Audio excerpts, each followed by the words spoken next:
हमारे दिनेश भैया एक बात कहते चुनाव में कि हमें हराने के लिए कोई माई का लाल पैदा नहीं हुआ है।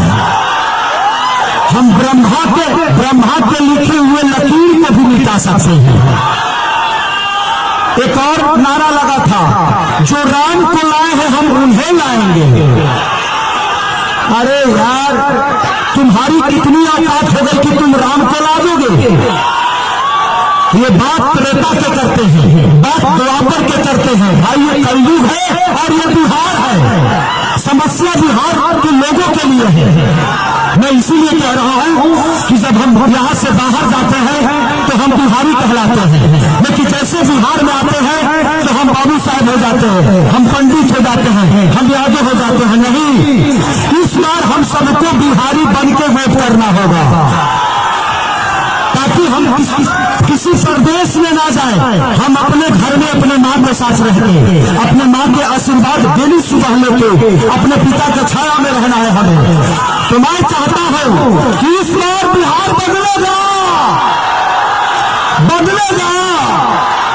तो आप लोग जात पात छोड़ के इस बार बिहार के बदलने में सक्षम है ना?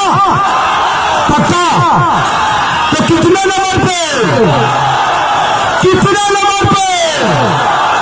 हमारी माता बहन बेटी बहुत सारे संख्या में यहाँ उपलब्ध हैं, सबको दिल से प्रणाम है।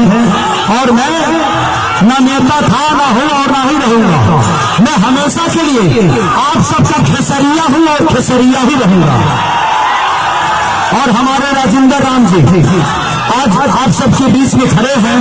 मैं चाहता हूँ कि एक ऐसी आवाज को बुलंद करिए जो आपके लिए विधानसभा में गरजे और जाके चिल्लाए कि हमारे बच्चों के भविष्य के लिए बेहतर स्कूल चाहिए, बेहतर अस्पताल चाहिए, रोजी रोजगार चाहिए। आप जितना मंदिर बनाना है बनाओ, हमें कोई परहेज नहीं है। हमारे भाइयों के लिए बेहतर शिक्षा भी दो, हमारे भाइयों के लिए बेहतर रोजी रोजगार भी दो।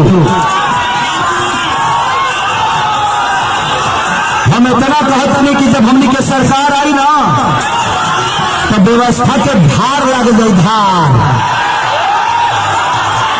जिसको जो बोलना है बोलने दीजिए।